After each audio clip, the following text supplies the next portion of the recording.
Recording in progress. Assalamualaikum warahmatullahi wabarakatuh. Alhamdulillah nahmaduhu wa nasta'inuhu wa nastaghfiruh wa na'udzu billahi min shururi anfusina wa min sayyiati a'malina may yahdihillahu fala mudilla lahu wa may yudlil fala hadiyalah. Ashhadu an la ilaha illallah wahdahu la syarika lah wa ashhadu anna Muhammadan 'abduhu wa rasuluh. Allahumma salli wa sallim ala Muhammad wa ala alihi wa sahbihi ajma'in. يا أيها الذين آمنوا اتقوا الله حق تقاته ولا تموتن إلا وأنتم مسلمون. يا أيها الناس اتقوا ربكم الذي خلقكم من نفس واحدة وخلق منها زوجها وبث منهما رجالا كثيرا ونساء واتقوا الله الذي تساءلون به والأرحام إن الله كان عليكم رقيبا. يا أيها الذين آمنوا اتقوا الله وقولوا قولا سديدا يصلح لكم أعمالكم ويغفر لكم ذنوبكم ومن يطع الله ورسوله فقد فاز فوزا عظيما. فإن أصدق الحديث كتاب الله وخير الهدي هدي محمد وشر الأمور محدثاتها وكل محدثة بدعة وكل بدعة ضلالة. أما بعد. Muslimin dan muslimat yang dirahmati oleh Allah Subhanahu wa taala sekalian, alhamdulillah pada malam ini kita bersyukur kepada Allah Subhanahu wa taala kerana dengan rahmatnya dan izinnya dan kuasanya kita dapat berhimpun dalam kuliah Zoom ini untuk kita sambung semula perbincangan kita membaca dan mengambil faedah daripada kitab Nihayatul Alam ataupun pengakhiran bagi alam ini ataupun petanda bagi kiamat yang ditulis oleh Syekh Al-Arifi hafizahullah, yang mana insya-Allah hari ini kita nak sambung pada bab yang ke-99. Bab 99, 100 dan 101. Syekh himpunkan dalam satu tempat kerana ketiga-tiganya disebutkan di dalam hadis yang sama. Kata Syekh, zuhuru fitnatil ahlas, zuhuru fitnatis sarra, zuhuru fitnatid duhaima. Apakah yang dimaksudkan dengan tiga fitnah ini? Kita semua tahu fitnah ini di dalam bahasa Arab bermaksud bencana ataupun bala ataupun ujian. Ya, bukan bermaksud fitnah itu tuduh orang tanpa bukti. Itu fitnah dalam bahasa Melayu. Fitnah dalam bahasa Arab dia lebih umum dengan makna bencana, dengan makna bala, dengan makna ujian. Sebab itu hadis-hadis akhir zaman dalam bahasa Arab, hadis-hadis petanda kiamat dipanggil sebagai hadisul fitan. Hadis-hadis yang menceritakan tentang bencana, tentang ujian yang bakal menimpa manusia di akhir zaman sebelum berlakunya kiamat. Maka kata Syekh, akhbara sallallahu alaihi wasallam annahu lan taquma as-sa'ah hatta yasbiqaha fitanun thalath. Kata Syekh, Nabi sallallahu alaihi wasallam telah mengkhabarkan kepada umatnya bahawasanya kiamat itu tidak akan berlaku melainkan apabila fitan yang tiga itu telah mendahuluinya. Maksudnya sebelum berlaku kiamat akan berlaku tiga fitan, akan berlaku tiga fitnah, akan berlaku tiga bencana. Kemudian Syekh Al-Arifi membawakan hadis yang menceritakan berkenaan dengan bencana ini. Kata Syekh, fa'an Abdullah ibn Umar radhiyallahu anhuma qala kunna qu'udan 'inda Rasulillah sallallahu alaihi wasallam fadhakara al-fitan fa'akthara fi dhikriha hatta dhakara fitnatal ahlas faqala qailun ya Rasulullah wama fitnatul ahlas qala hiya harabun wa harbun thumma fitnatus sarra dakhanuha min tahti qadamai rajulin min ahli baiti yaz'amu annahu minni wa laysa minni wa innama awliya'il muttaqun thumma yastalihu an-nas ala rajulin kawarikin ala dhila'in thumma fitnatud duhaima la tad'u ahadan min hadhihi al-ummah إلا لطمته لطمة فإذا قيل انقضت تمادت يصبح الرجل فيها مؤمنا ويمسي كافرا حتى يسير الناس إلى فسطاطين أي قسمين فسطاط إيمان لا نفاق فيه وفسطاط نفاق حتى يسير الناس إلى فسطاطين أي قسمين فسطاط إيمان لا نفاق فيه وفسطاط نفاق لا إيمان فيه فإذا كان ذاكم فانتظروا الدجال من يومه أو من غده. Ini hadis yang disebutkan oleh Syekh Al-Arifi, dan hadis ini riwayat Al-Imam Abu Dawud di dalam Sunan, dan sanadnya dinilai oleh Syekh sebagai oleh Syekh Al-Albani sebagai hadis yang sahih. Baik. Maksudnya daripada Abdullah ibn Umar radhiyallahu anhuma katanya, kunna qu'udan 'inda Rasulillah sallallahu alaihi wasallam. Kami satu ketika pernah duduk di sisi Nabi sallallahu alaihi wasallam, di sisi Rasulullah sallallahu alaihi wasallam. Fadzakara al-fitan. Lalu Nabi sallallahu alaihi wasallam menyebutkan tentang bencana. Nabi sebut tentang bencana yang bakal berlaku di akhir zaman. Tuan-tuan sekalian, saya nak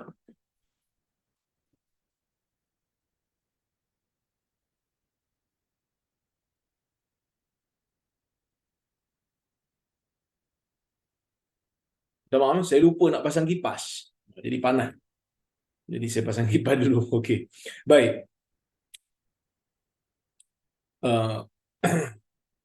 Kata Abdullah bin Umar, pada satu ketika kami duduk di sisi Rasulullah sallallahu alaihi wasallam, lalu Rasulullah sallallahu alaihi wasallam menyebutkan tentang fitan.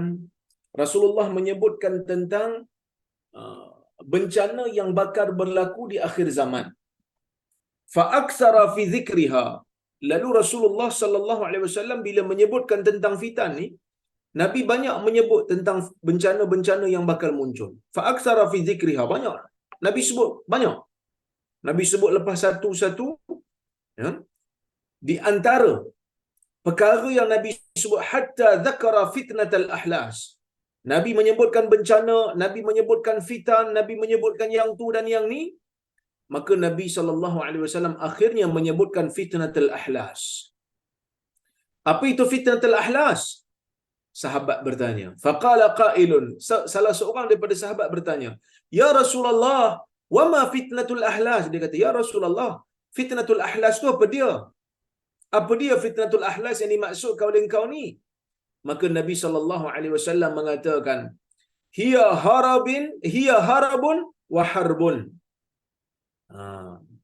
Hiya harabun wa harbun. Okey. Sebelum saya nak hurai panjang, kita kena tahu dulu maksud ahlas.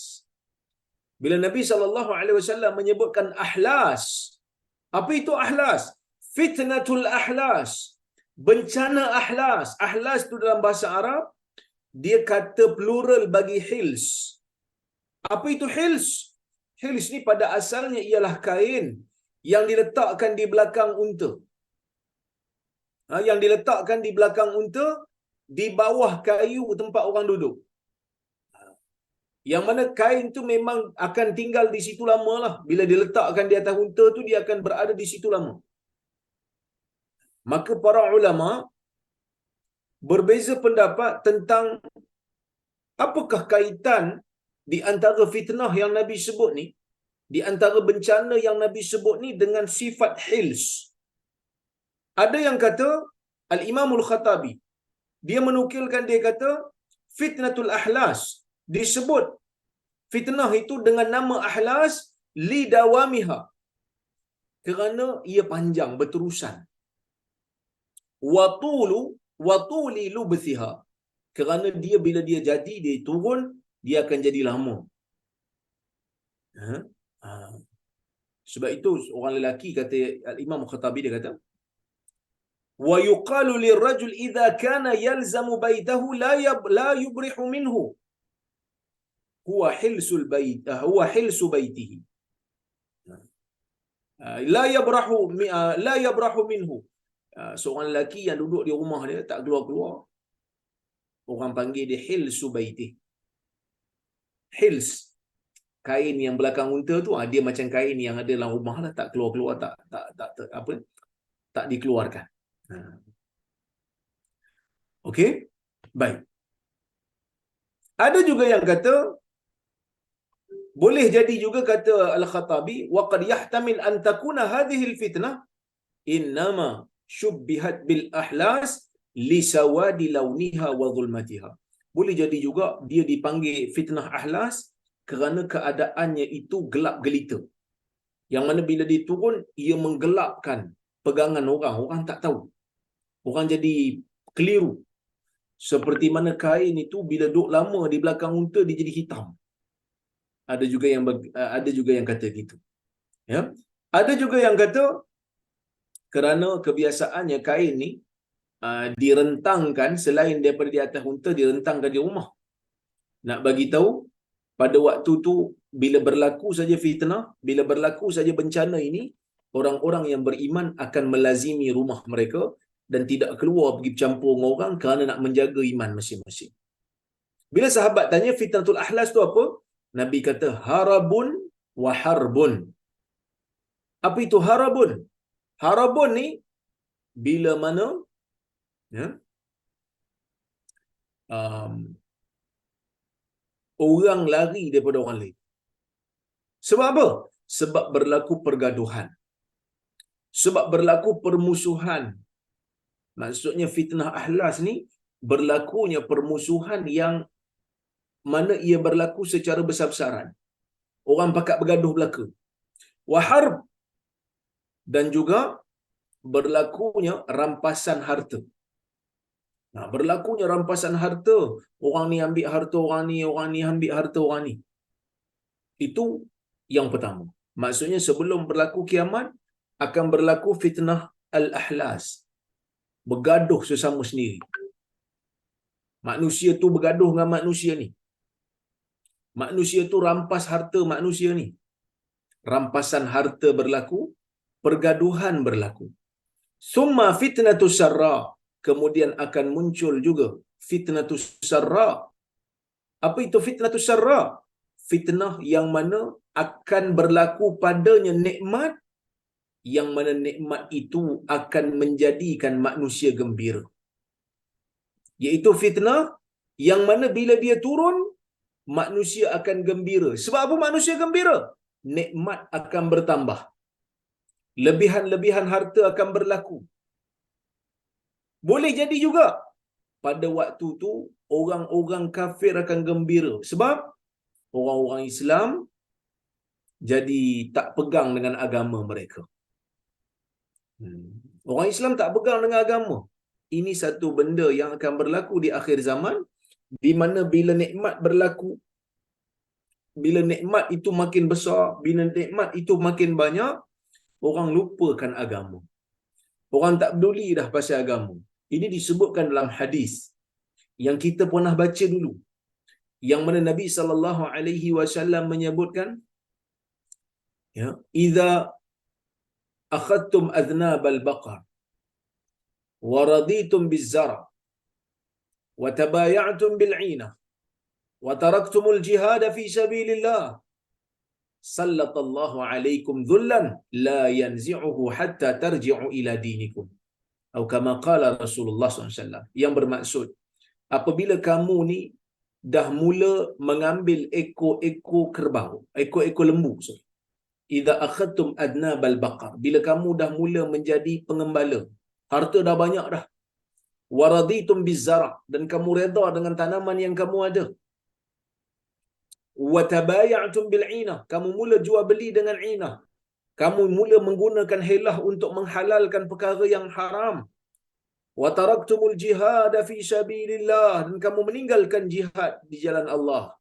maka pada waktu tu Allah Ta'ala akan kenakan ke atas kamu itu zullan, kehinaan, la yanzi'uhu, dan Tuhan tak akan sekali-kali tarik kehinaan itu, hatta tarji'u ila dinikum, sehingga kamu kembali kepada agama kamu. Jadi ini benda yang kebiasaan berlaku bila turun saja nikmat yang banyak. Bila turun saja nikmat yang banyak, maka orang mula lupa pasal agama dah. Orang mula lupa pasal tanggungjawab mereka terhadap agama mereka masing-masing. Ini yang akan berlaku.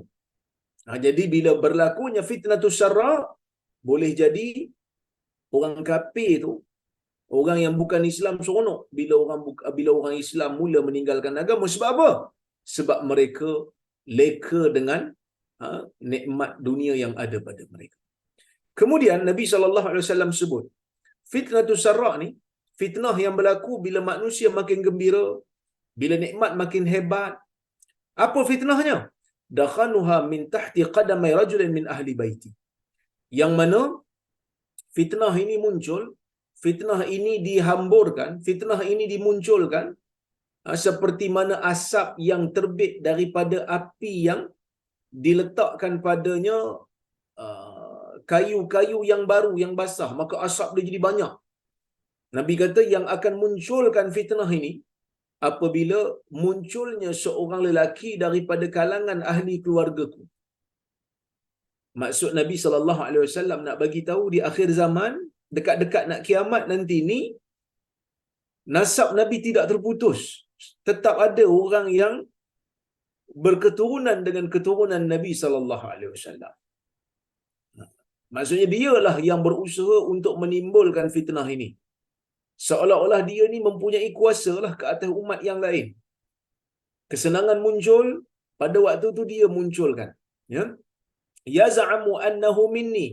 Dan dia mendakwa dia daripada aku. Kerana nasab dia dekat dengan nasab Nabi SAW. Walaysa minni, sedangkan dia bukan daripada kalangan aku.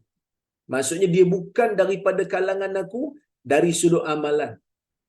Kerana Nabi SAW kata, Nabi SAW menyebutkan, Nabi kata, wa innama awliya'il muttaqun, sesungguhnya wali-waliku, pembantuku yang rapat denganku ialah orang-orang yang bertakwa.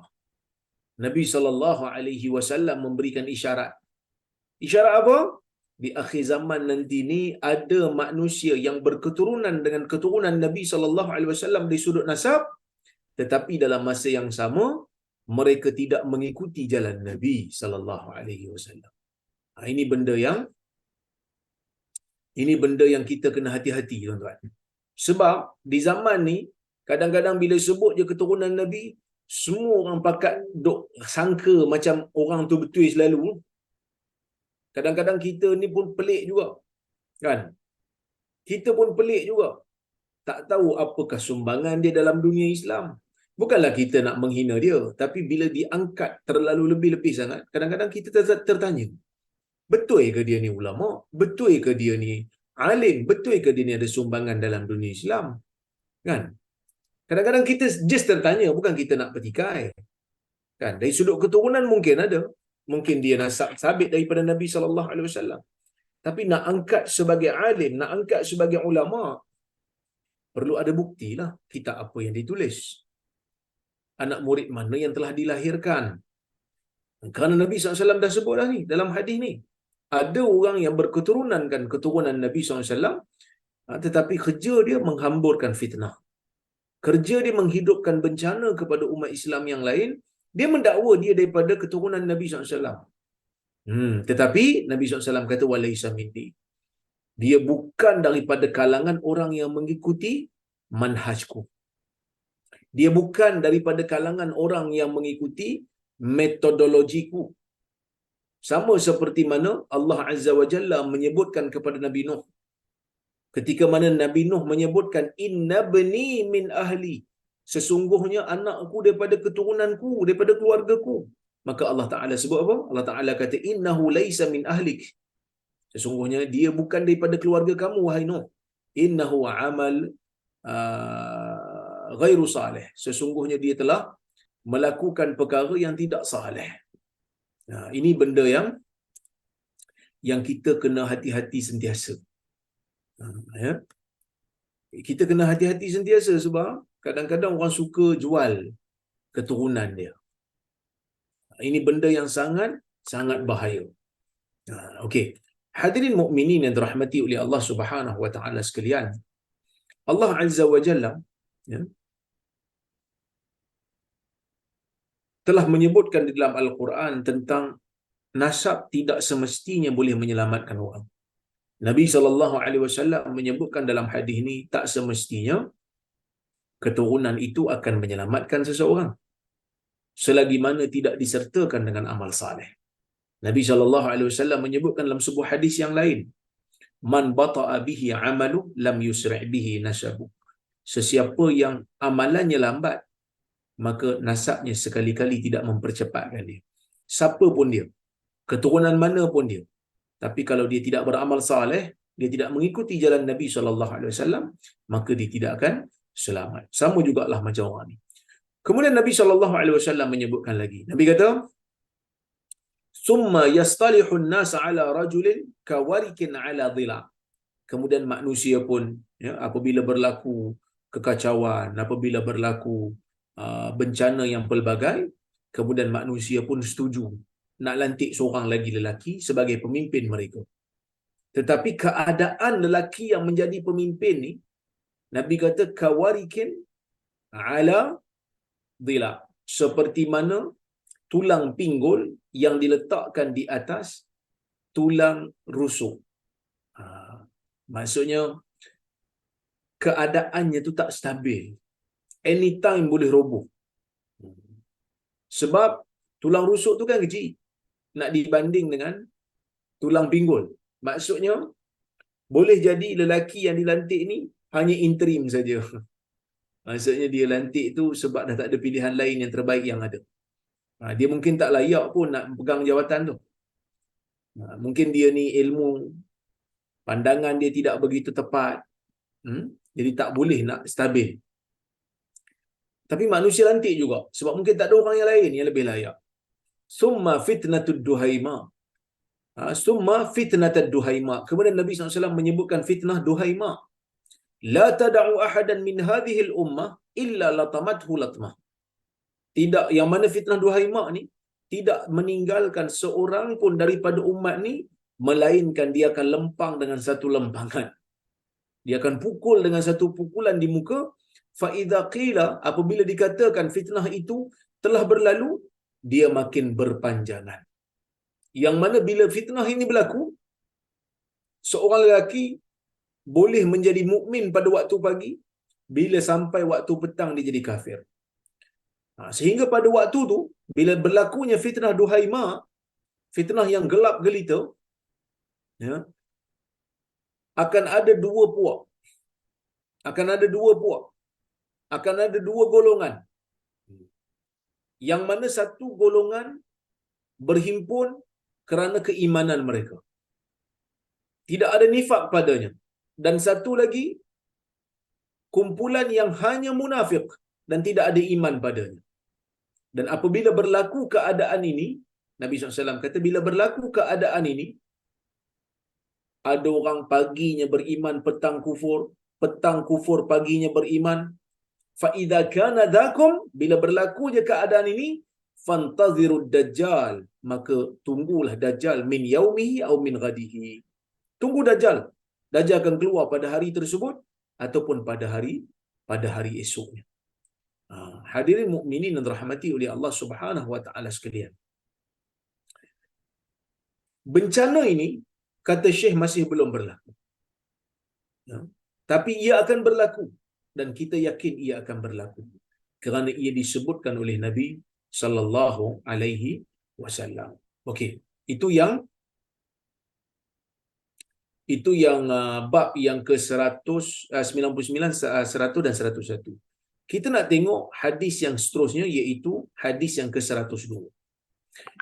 Iaitu maji'u zaman as-sajdatu fihi ta'dilu dunya wa ma fiha. Yang mana petanda sebelum kiamat, tanda kiamat yang kecil ialah apabila datangnya satu zaman di mana satu kali sujud pada waktu itu sama seperti dunia, sama nilaiannya seperti dunia dan apa yang berada di dalam dunia. Kata Syekh, wa hadha yaqa'u fi zaman Isa bin Maryam alaihi salam ba'da ma yanzilu fi akhir zaman. Dia kata, Petanda ini berlaku ialah pada zaman Isa anak Maryam alaihi salam, setelah Nabi Isa itu turun di akhir zaman. Wa zamanuhu alaihi salam zamanun fadil. Yang mana zaman Nabi Isa ni merupakan zaman yang mempunyai banyak kelebihan. Wal ibadat fadilah, dan ibadat itu jadi banyak. Wal ibadat tatafadalu fi ajriha wa thawabiha, dan ibadat itu ya ada yang lebih sambil masing-masing berlebihan pada pahalanya dan ajriha dan thawabiha dan balasannya. Bihasabi tafaduli syarafin wa manzilati zaman wal makan. Kerana mengikut kepada kemuliaan dan kedudukan masa dan tempat. Maksudnya ibadat ni dia ada kelebihan masing-masing. Contohnya solat bila di Masjidil Haram lebih daripada solat di rumah kita sendiri. Salat di Masjid Nabawi pun lebih daripada salat di masjid kita sendiri. Itu kata Syekh lah. An Abi Hurairah radhiyallahu anhu anna Rasulullah sallallahu alaihi wasallam qala walladhi nafsi biyadihi la yushikanna ay yanzila fikum ibnu Maryam hakaman adla fayaksiru as-salib wa yaqtulu al-khinzir wa yad'u al-jizya wa yafidu al-mal hatta la yaqbaluhu ahad hatta yakuna sajdatul wahida khairan minad dunya wa ma fiha. Kata Syekh dia membawakan hadis daripada Abi Hurairah radhiyallahu anhu, sesungguhnya Rasulullah sallallahu alaihi wasallam bersabda, demi Tuhan yang diriku berada di tangannya, akan hampir nanti akan datang satu ketika yang mana anak Maryam akan turun kepada kamu, iaitu Nabi Isa. Yang mana dia turun itu sebagai hakaman adla, sebagai hakim, sebagai pemutus yang adil. Fayaksirus salib, bila dia turun dia akan mematahkan salib. Wa yaqtulul khinzir, dan dia akan membunuh babi. Wa yad'ul jizyah, dan dia akan wa yad'ul jizyah ni maksudnya dia akan menggugurkan jizyah. Dia tidak terima jizyah lagi dah. Sebab orang pakai masuk Islam belaka selepas daripada penurunan Nabi Isa alaihi salam. Ya, baik. Wa yafidul mal, dan pada waktu tu harta akan makin bertambah. Hatta la yaqbaluhu ahad, la yaqbalahu ahad, sehingga kan tak ada siapa pun yang nak menerima harta kalau orang nak bagi. Hatta takuna sajdatul wahidah, sehingga pada waktu tu satu sujud lebih baik daripada dunia dan seisinya. Summa qala Abu Hurairah waqra'u in syi'tum. Kemudian Abu Hurairah kata, bacalah jika kamu ingin. Wa inna min ahlil kitab illa la yu'minanna bihi qabla mautih wa yawmal qiyamati yakunu alaihim syahida. Dan tidak ada seorang pun daripada kalangan ahli kitab melainkan dia akan beriman dengannya sebelum kematiannya. Wa yaumal qiyamah yakunu alaihim syahida, dan pada hari kiamat nanti dia sendiri akan menjadi saksi ke atas mereka semua. Okey, baik. Al-Imam An-Nawawi rahimahullah ketika menghuraikan hadis ni, dia kata Abu Hurairah, bila kita tengok hadis ni, hadis riwayat Muslim, Abu Hurairah bila dia bacakan ayat ni, dia seolah-olah nak mentafsirkan ayat ni dengan tafsiran kata, kita panggil apa, dhamir, kata ganti nama. Pada mautihi tu, tidak ada seorang pun daripada kalangan ahli kitab melainkan akan beriman dengannya sebelum kematiannya. Sebelum kematiannya, nya tu balik pada siapa? Abu Hurairah memandang nya tu kembali kepada Isa. Maksudnya tidak ada seorang pun daripada kalangan ahli kitab yang hidup pada zaman Nabi Isa melainkan dia akan beriman dengan Nabi Isa bila Nabi Isa turun nanti. Dan dia akan tahu Nabi Isa tu sebenarnya adalah hamba Allah dan anak kepada Maryam. Ini merupakan pandangan Abu Hurairah dan pandangan sebahagian ulama mufassirin. Kata Imam Nawawi, manakala ramai di kalangan ulama yang lain mengatakan bahawasanya kata ganti nama yang ada pada perkataan mautih akan beriman dengannya sebelum kematiannya, kata mereka kematiannya nya itu kembali kepada ahli kitab tu sendiri. Dengan makna tidak ada seorang pun daripada kalangan ahli kitab melainkan apabila dia nak mati nanti, dia akan beriman dekat-dekat nak mati sebelum rohnya keluar. Dia akan beriman dengan Nabi Isa yang mengatakan Nabi Isa tu hamba Allah dan anak kepada Maryam. Tetapi keimanan itu tidak memberi manfaat sebab dah sampai kepada nyawa, dah sampai kepada kerongkong, dah sampai kepada keadaan nazak. Yang mana di dalam hadis Nabi SAW menyebutkan innallaha yaqbalu taubatal abdi ma lam yugharghir, dalam hadis Tirmizi. Atau kama qala, Nabi mengatakan Allah menerima taubat hamba selagi mana nyawanya tidak sampai ke kerongkong. Tapi keadaan ini adalah keadaan bila nyawa dah sampai ke kerongkong. Yang mana pada keadaan ini tidak ada lagi manfaat. Walaupun dia kata dia nak masuk Islam pada waktu itu.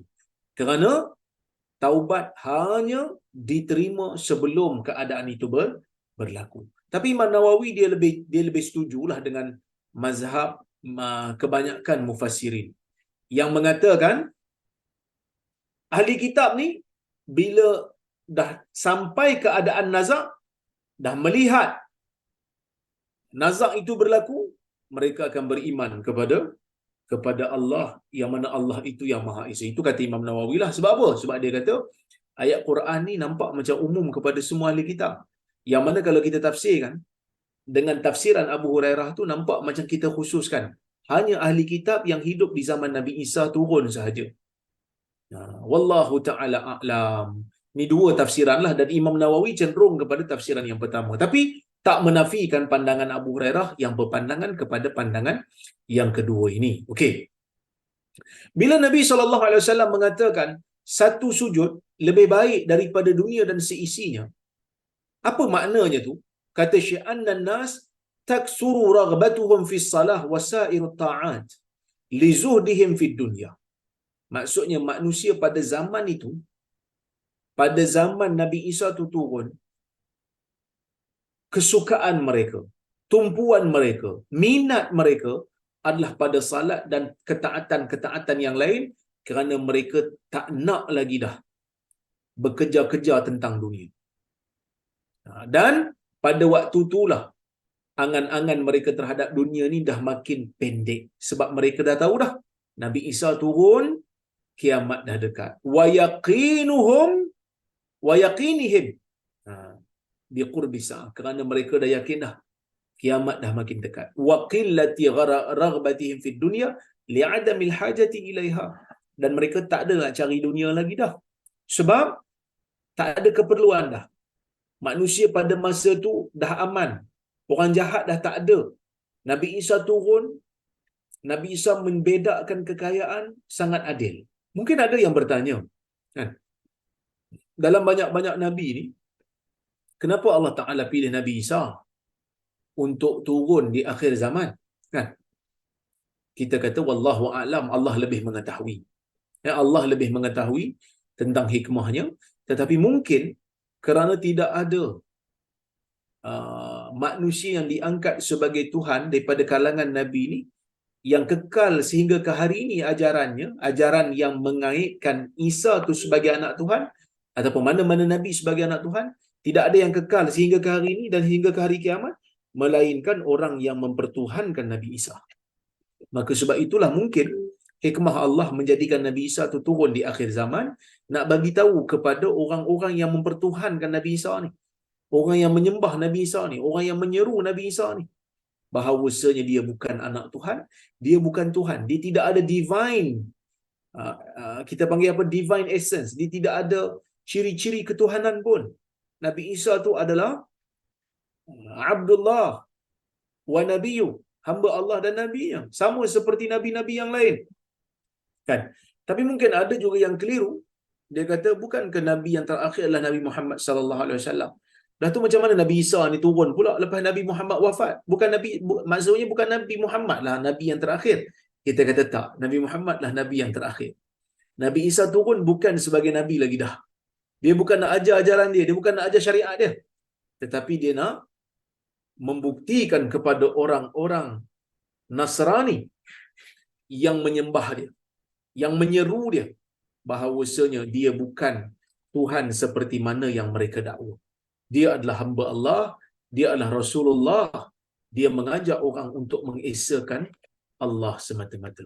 Ini di antara hikmah yang difikirkan oleh para ulama kita.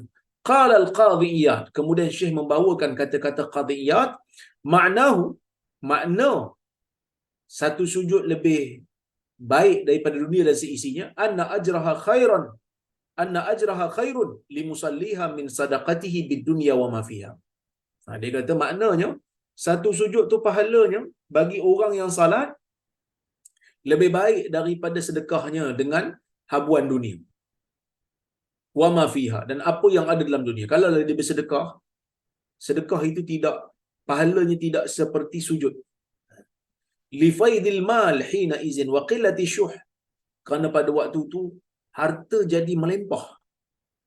Kalau dia bagi sedekah pun tidak memberi manfaat yang banyak. Wa qillati syuh, orang pun tak kedekut dah pada masa tu. Wa qillatil hajah ilaihi linafaqah fil jihad, dan pada waktu tu pun orang tak perlu lagi nak pergi infak kerana nak pergi jihad. Nak pergi jihad apa, semua orang pakat beriman dengan Nabi Isa belaka. Wasajadah hiya sajdah bi'ainiha, sujud tu ialah sujud yang betul lah. Au takunu ibarah anis salah, ataupun mungkin nak bagi tahu ia adalah gambaran untuk salat. Boleh jadi sujud tu dengan makna sujud, boleh jadi dengan makna salat, iaitu sebut sujud tetapi dimaksudkan salat, kerana dalam bahasa Arab ni ada satu kaedah dipanggil itlaqul juz' bermakna al-kul, menyebut sebahagian tetapi maknanya semua. Ada boleh jadi jugalah. Itu kata Al-Qadhi Iyad, seorang ulama dalam mazhab Maliki. Baik. Dan hadis ni nak bagi tahu kat kita, walaupun ada hadis-hadis yang banyak menceritakan tentang keburukan yang akan berlaku di akhir zaman, tetapi bila munculnya Nabi Isa, bila munculnya Imam Mahdi, akan ada kemenangan lah kepada orang Islam. Ya? Hanya kemenangan kepada ada jugalah kemenangan, ada juga kita panggil apa? Benda yang menggembirakan orang Islam lah. Baik.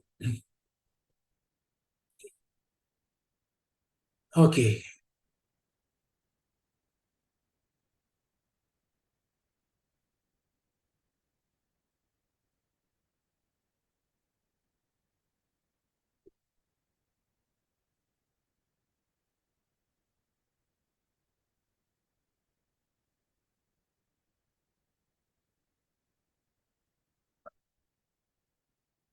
Kita tengok kepada tanda yang berikutnya, intifahul ahillah, iaitu tanda bab yang ke-103, intifahul ahillah, dengan makna bulan menjadi lebih lebar.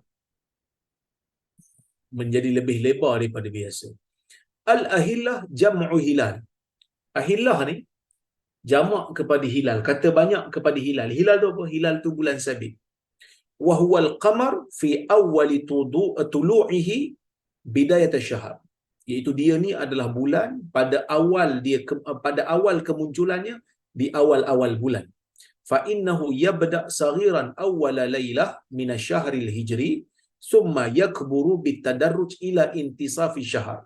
Yang mana bulan sabit ni dia akan bermula kecil, dia punya cahaya tu kecil, halus pada malam yang pertama daripada bulan Hijri, kemudian dia makin membesar sedikit demi sedikit sehingga ke pertengahan bulan. Bila pertengahan bulan 13, 14, 15 dia akan jadi bulat betul lah. 15 tu jadi bulat betul. Summa yatanaqasu marratan ukhra, kemudian dia jadi kurang balik. Maksudnya kalau bulan sabit bermula begitu sehingga dia besar jadi bulat, kemudian dia akan berkurang jadi bulan sabit belah sini pula. Ila akhir syahr, sehingga ke hujung bulan. Begitulah bulan tu akan muncul balik belah sini balik. Begitulah perjalanan bulan dalam kehidupan kita lah. Wa min alamati sa'ah, di antara tanda kiamat, intifakhul ahillah, iaitu bulan menjadi besar. Bulan sabit menjadi besar. wa huwa ayyara an-nas al-hilal min awwal syahri kabiran 'anil mu'tad. Yang mana manusia melihat bulan sabit pada malam yang pertama tu. Pada malam bulan pertama tu, atau malam pertama setiap bulan tu, sepatutnya cahayanya halus. Tapi manusia tengok cahayanya lebih besar daripada biasa. Fayarawnahu awwala lailah ka'annahu ibnu lailatain. Yang mana mereka tengok pada waktu tu bulan muncul malam pertama dah macam malam kedua dah. Dia punya lebarnya cahaya yang ada pada bulan sabit tu. Itu di antara tanda kiamat. Kenapa jadi macam tu? Wallahu a'lam, berkemungkinan kerana ia adalah sebagai satu isyarat yang mana bila nak berlaku kiamat, sistem suria kita ni dah jadi tak berapa nak stabil lah. Sistem suria kita dah tak berapa nak stabil dah, ya. Jadi sebab itu berlakunya begitu. Fa'an Abi Hurairah radhiyallahu anhu anna Rasulullah sallallahu alaihi wasallam, dalam hadis daripada riwayat Abu Hurairah radhiyallahu anhu, sesungguhnya Rasulullah sallallahu alaihi wasallam bersabda. Apa kata Rasulullah? Min iqtirabis sa'ah intifakhul ahillah wa ayyural hilal li lailatin fayuqalu li lailatain. Hadis ni riwayat al-Imam Tabrani.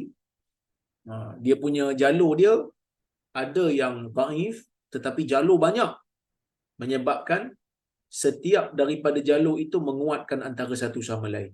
Demikian yang disebutkan oleh Imam Sakhawi, anak murid kepada Ibn Hajar Asqalani. Dia kata apa? Dalam kitab dia Al-Maqasidul Hasanah, dia kata wa ba'daha yataqawwa bi ba'd. Oleh kerana jalurnya banyak, jadi sebahagian jalurnya menguatkan sebahagian yang lain. Jadi riwayat ni kita boleh kata hasan lah, hasan li ghairih. Asalnya dhaif tetapi dinaik taraf kerana jalurnya yang banyak. Okey, baik. Apa maksudnya hadis ni? Maksudnya Nabi SAW bersabda, min iqtirabi as-sa'ah, di antara tanda dekatnya nak berlaku kiamat, intifakhul ahillah, bulan sabit menjadi lebar. Bulan sabit menjadi lebar lah kan, lebar maksudnya tebal. Menjadi tebal. Dia sebenarnya dalam bahasa Arab, intifakh ni kembung. Intifakh ni sebab nafakh kita apa, tiup. Itu nafakh. Bila intifakh, sesuatu yang mengembung seolah-olah macam ditiup sesuatu di dalam. Jadi bila disebut intifakhul, bila Nabi sebut intifakhul ahillah, di antara tanda dekatnya kiamat, intifakhul ahillah, bulan sabit menjadi lebar, bulan sabit menjadi besar. Maksudnya cahaya pada bulan sabit tu dia jadi besar daripada biasa. Bahkan dalam hadis ini disebut wa ayyura al-hilal, yang mana Nabi sendiri tafsirkan dalam riwayat ni, bulan sabit itu dilihat pada malam pertama, fayuqalu lilailatin. Bila orang tengok hilal pada malam pertama keluarnya bulan tu, sepatutnya dia halus. Tapi bila orang tengok masa tu, orang kata, bulan ni tebal pula dia punya cahaya. Dah macam malam yang kedua pula. Sedangkan kita baru masuk bulan yang pertama. Kata Syekh, وَالظَّنْ أَنَّ هَذِهِ الْعَلَامَةِ لَمْ تَظْهَرْ وَاللَّهُ أَعْلَمُ. Kepercayaan kita, sangkaan kita, bulan ni, tanda ni masih belum masih belum muncul lagi.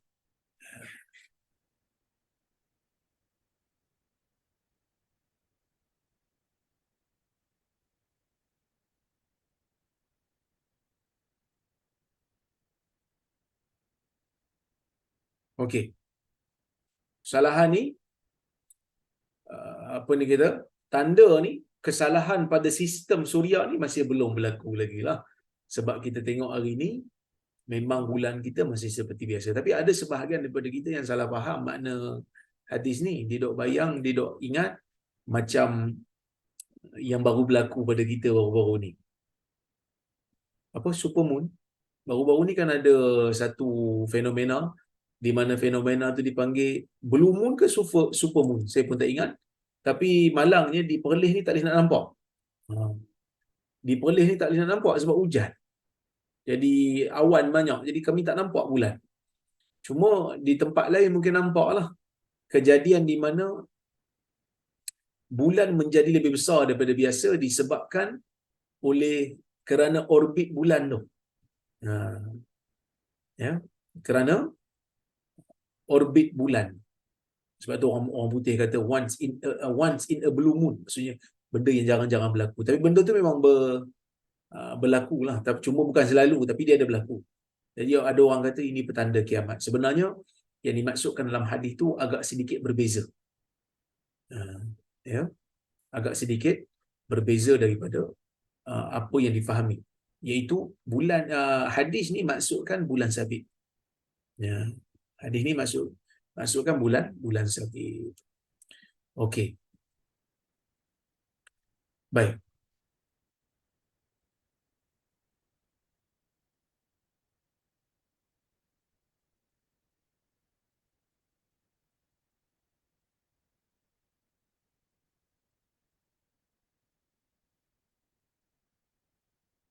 Okey. Kemudian kita tengok tanda yang berikutnya.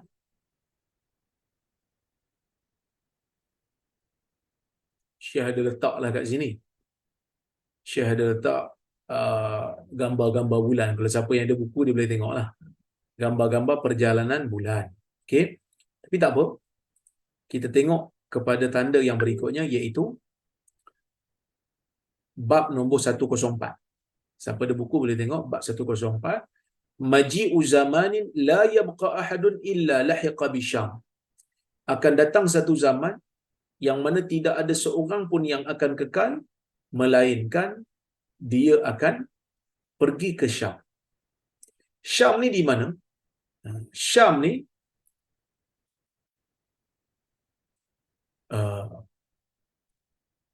di daerah Syria hari ini. Syam ni di daerah Syria hari ini yang mana dia merangkumi beberapa negara. Negara yang pertama Syria lah, yang kedua Jordan, yang ketiga Palestin, yang keempat Lebanon. Ini di antara negara-negara Syam yang pada zaman dulu dipanggil Syam, tetapi zaman sekarang dah dipecahkan oleh penjajah lah. Tapi zaman dulu memang dipanggil daerah Syam, ataupun orang dulu panggil Livan. Ya? Okey, Syria, Lebanon, Jordan, Palestin. Ini negara-negara Syam lah. Okey, sebab tu Syekh kata, Asyam ismun yutlaqul yawm ala biladi Suria wa ma hawlaha. Syam ini satu nama yang diletakkan pada hari ini pada negara-negara Syria dan sekelilingnya, iaitu Lebanon, Jordan, Palestin. Dia kata wasyam hiya ardul mansyar wal mahsyar. Syam ini tempat di mana berlakunya perhimpunan nanti. Perhimpunan manusia sebelum kiamat. Dan juga dia merupakan mahbatu kathirin minar risalah. Banyak agak nabi yang diutuskan di Syam. Yang mana Syam dan penduduknya mempunyai keistimewaan dan kelebihan. Yang mana Nabi SAW menyebutkan dalam sebuah hadis riwayat Imam Tirmidzi dengan sanad yang hasan sahih, Nabi kata, "Idza fasada ahlu Syam fala khaira fikum." Apabila ahli Syam telah rosak, maka tidak ada lagi kebaikan pada kamu. La tazalu ta'ifatun min ummati mansurin la yadurruhum man khadalahum hatta taqum as-saah. Akan ada satu kumpulan kecil daripada kalangan umat aku ni akan dibantu. Yang mana orang yang betray mereka tidak sekali-kali akan memudaratkan mereka sehingga berlakunya kiamat. Oleh kerana itulah Nabi SAW mewasiatkan kita untuk mewasiatkan umat dia untuk duduk di Syam. Kerana sebelum berlakunya kiamat, Syam ni akan jadi tempat di mana orang Islam berhimpun. Orang Islam akan berhimpun dekat Syam. Fa'an Abi Darda, daripada riwayat Abu Darda radhiyallahu anhu anna Rasulullah SAW qala inna fustatal muslimin yawmal malhamah bil ghutah ila janibi madinatin yuqalu laha Dimashq min khairi madaini Syam.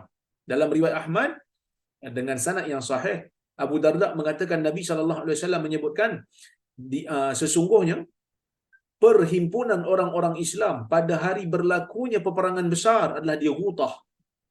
Ghutah tu di mana? Nabi kata Ghutah tu berada di sebelah satu bandar yang dipanggil Dimashq. Dan yang mana Dimashq ni termasuk dalam salah satu bandar-bandar terbaik yang berada di Syam. Yang mana Fustat kata Syekh, Fustat fil asal al-khaymah.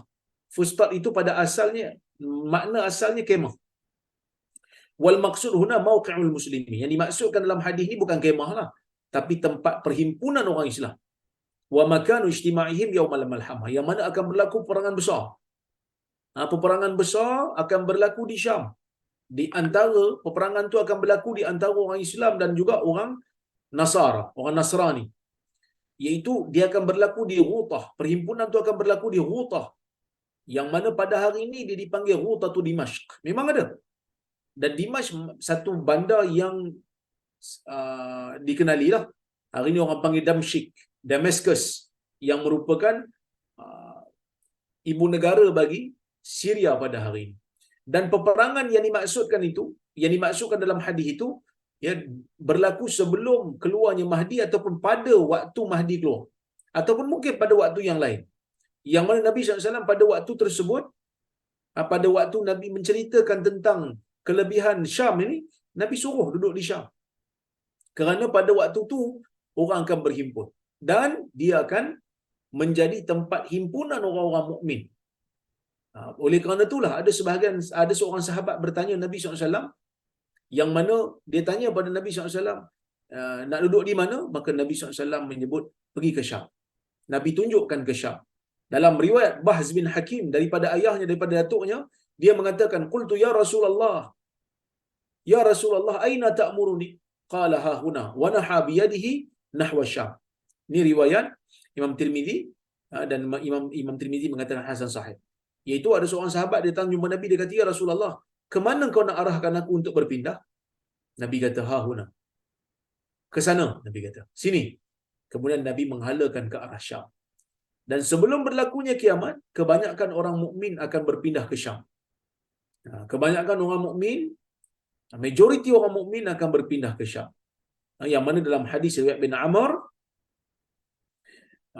dia bukan kata-kata Nabi lah, tapi dia kata-kata sahabat. Dia sahih daripada kata-kata sahabat, yang mana ada diriwayatkan secara daripada Nabi, tapi riwayatnya tak sahih. Tapi dia kata-kata Abdullah bin Amr kata, ya'ti zamanun la yabqa fihi mu'min illa lahiqa bi Syam. Yang mana dia kata akan datang satu zaman yang mana orang Islam pada masa itu tidak ada, orang mukmin tidak ada, melainkan dia akan pergi ke Syam. Dia akan berpindah ke Syam. Jadi ini salah satu daripada keistimewaan Syam yang disebutkan di akhir zaman. Jadi apa yang berlaku di Syam hari ini menyedihkan kita, kerana Syam merupakan bandar yang mempunyai kelebihan yang disebutkan oleh Nabi SAW. Jadi saya rasa cukuplah sekadar tu untuk malam ini. InsyaAllah jika ada kesempatan yang lain kita boleh sambung lagi. Okey. Jadi saya nak tengok kalau ada soalan ataupun komentar.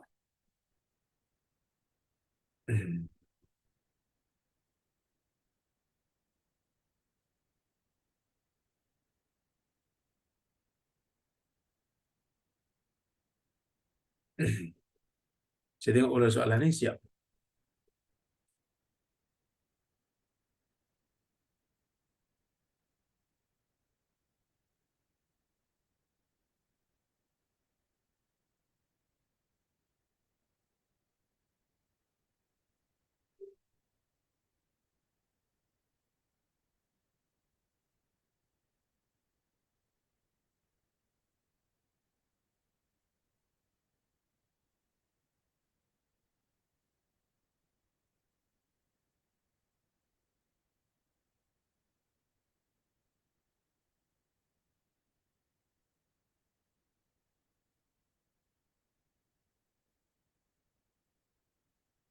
Okey.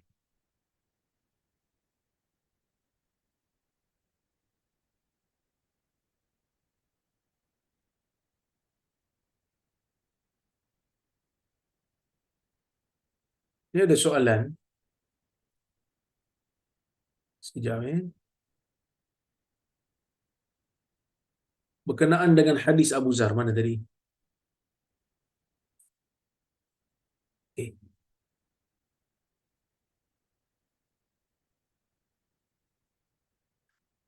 ini soalan dia. Eh, dia kata, Assalamualaikum warahmatullahi wabarakatuh. Boleh jelaskan tentang status hadis 7 wasiat Nabi SAW untuk merasakan kebahagiaan kepada Abu Zar? Ini hadis ni ada dalam Musnad Ahmad. Hadis ni adalah Musnad Ahmad. Sekejap saya bacakan hadisnya. Saya buka kejap apa ni Maktabah Syamilah saya. Adalah Musnad Ahmad sekejap.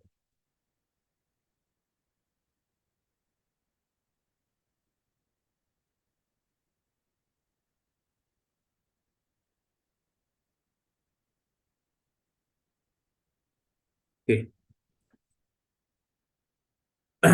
Daripada Abu Zar, daripada Nabi SAW, Abu Zar kata ausani hibbi bi khams. Tapi kat sini dia sebut 5 lah. Kekasihku memberi wasiat kepadaku dengan 5 perkara, iaitu aku menyayangi orang miskin dan aku duduk dengan mereka, aku melihat kepada orang yang berada di bawahku, aku tidak melihat kepada orang yang berada di atasku, aku menghubungkan silaturahim walaupun uh, mungkin mereka berpaling, aku tetap menghubungkan mereka, aku mengatakan yang benar walaupun pahit, dan aku menyebutkan la haula wala quwwata illa billah. Jadi ini hadis yang dinilai sahih oleh Syekh Al-Arnaud kerana ada sanad yang banyak. Ada sanad yang banyak. Walaupun sanad Imam Ahmad ni sanad yang problem sikit, tapi dia kata ada banyak. Di sana ada riwayat daripada ada juga yang menyebutkan 7. Dalam Musnad Ahmad disebut 5, tapi ada juga yang menyebut 7, iaitu dalam kitab Al-Harith, dalam musnadnya menyebutkan 7. Tapi di sana ada banyaklah riwayat-riwayat menyebabkan dia dinilai sebagai hadis hasan ya ghairi. Wallahu a'lam.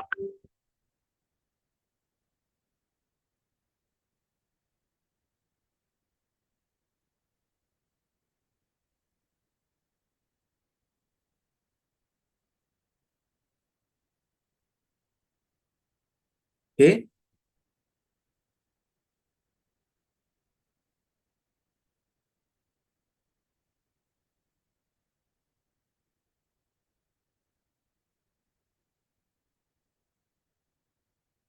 Kita tengok soalan berikutnya.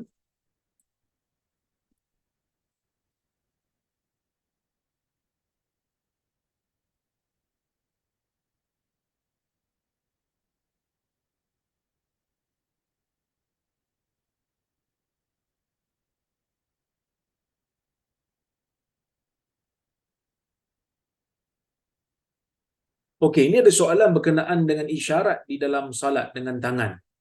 Di dalam hadis Nabi SAW memang memberikan isyarat dengan tangannya. Terutamanya bila orang bagi salam lah, hadis Jabir menyebutkan. Ada juga hadis daripada Suhaib menyebutkan bahawasanya dia lalu di hadapan Nabi SAW, Nabi sedang salat, dia beri salam kepada Nabi SAW, Nabi mengisyaratkan dengan tangannya.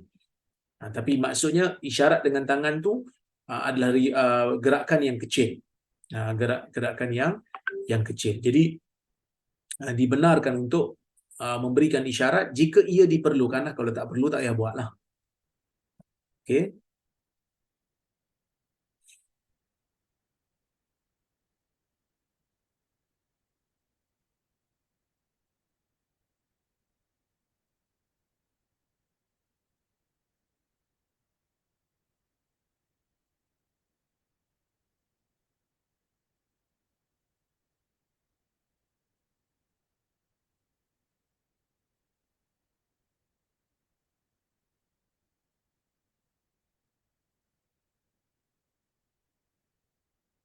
Assalamualaikum warahmatullahi wabarakatuh. Ini hadis berkenaan dengan mujaddid. Setiap 100 tahun Allah Ta'ala hantar mujaddid.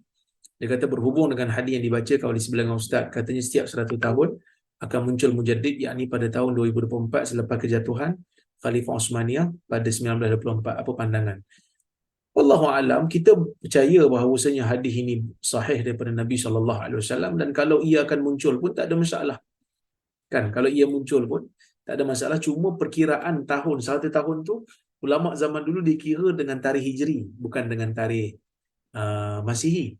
Kan, dia dengan tarikh Hijri. Jadi nak kira 2024 kerana 1924 tu macam kita kira yang Hijri dulu, tengok Hijri macam mana. Kan? Itu lebih lebih tepat lah. Allah.